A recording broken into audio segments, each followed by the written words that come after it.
नाव आपलं? गोविंद हरिभाऊ वालसीम, राहणार टांगनोरे वाघचीवाडी. मी ते शेती करतोय, ते आम्हाला करताना परवडत नाही.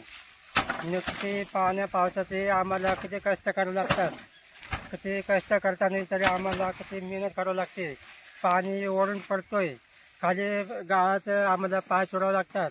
किती काय करायचं. कधी पाऊस पडलं, आम्ही लागवड केली तरी पाण्यानं वाहून जाते.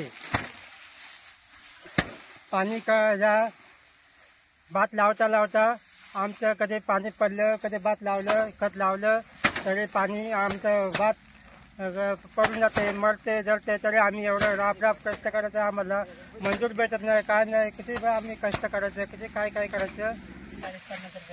भाताला हमी बाजार नाही, मोलमजुरी भेटत नाही, माणसं किती हे भेटत नाही. परत लागवड करताना आम्हाला मंजूर भेटत नाही. तांदळाला आम्हाला एवढं कष्ट करून आम्हाला तांदळाला बाजार हमी भाव दिला पाहिजे. शेतकऱ्यांना काय करायचं, सरकारनं काय तर करा ना. आम्हाला तांदळाला आम्ही एवढं कष्ट करून काय उपयोग आहे. शेतकऱ्यांना आम्हाला तांदळ आहे का काय, याला थोडंफार विकते काय तरी हमी भाव द्या ना. आता सांगायचं झालं तर आम्हाला भात करायला शेती परवडतच नाही खरं. म्हणजे पहिला आमच्या धरणात जमिनी गेल्या, तेव्हा सरकारने आमच्या एकरी कधी कमी तर आमच्या जमिनी विकत घेतला त्यांनी. त्याच्या म्हणलं तर आता सरकारला कळायला पाहिजे शेतकरी काय करतोय, किती हे करतोय. तेव्हा आमच्या जमिनी फक्त पाण्यात गेल्या तेवढ्या, तर आम्हाला आता हा जमीन ते पण करायला परवडत नाही. आणि त्याच्यामुळे आम्ही म्हणतोय आमच्या शेताला, आमच्या तांदळाला हमी भाव म्हणून जास्त म्हणून एवढं सांगतोय का ज्याला जास्त बाजार म्हणून भेटावा. सरकारने आता नवीन किंवा कोणत्याही सरकार येऊ, त्याने आमची शेतकऱ्यांची, आमच्या धरणात गेलेल्या धरणग्रस्ताची सगळ्यांनी काळजी घ्यावा. तो नवीन सरकार होईल त्याने आमच्या शेतकऱ्यांची, सगळ्या शेतकऱ्यांची त्यांनी काळजी घ्यावा. आणि आमच्या शेताला हमी भाव द्यावा. तांदळाला किंवा मग कोणत्याही इतर उत्पन्न असो त्याला हमी भाव द्यावा.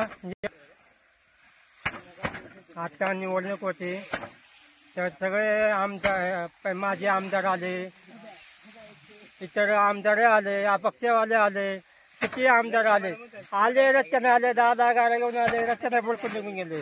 पण शेतकऱ्यांचं कोण काम करते, कोण बांधव काम करते, त्यांना विचारपूस केली नाही. आले बुडकून निघून गेले. विजयकांत आला आता शेतकरी किती काम करते, किती काय करतोय, त्यांना ते विचारा पाहिजे ना.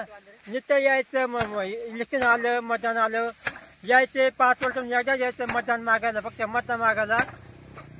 का आले का जायचं नाही, कोणाकडे पाहायचं नाही, काय नाही. फक्त प्रत्येक वाडीमध्ये समजा कोणी मेन पुढे असेल तर मग फक्त आले का फक्त मतदाना पडता विचार करतात आणि निघून जातात. परत 5 वर्ष झालं तर कोणी येतच नाही, जाते नाही, काहीच नाही. मग काय करायचं शेतकऱ्यांना.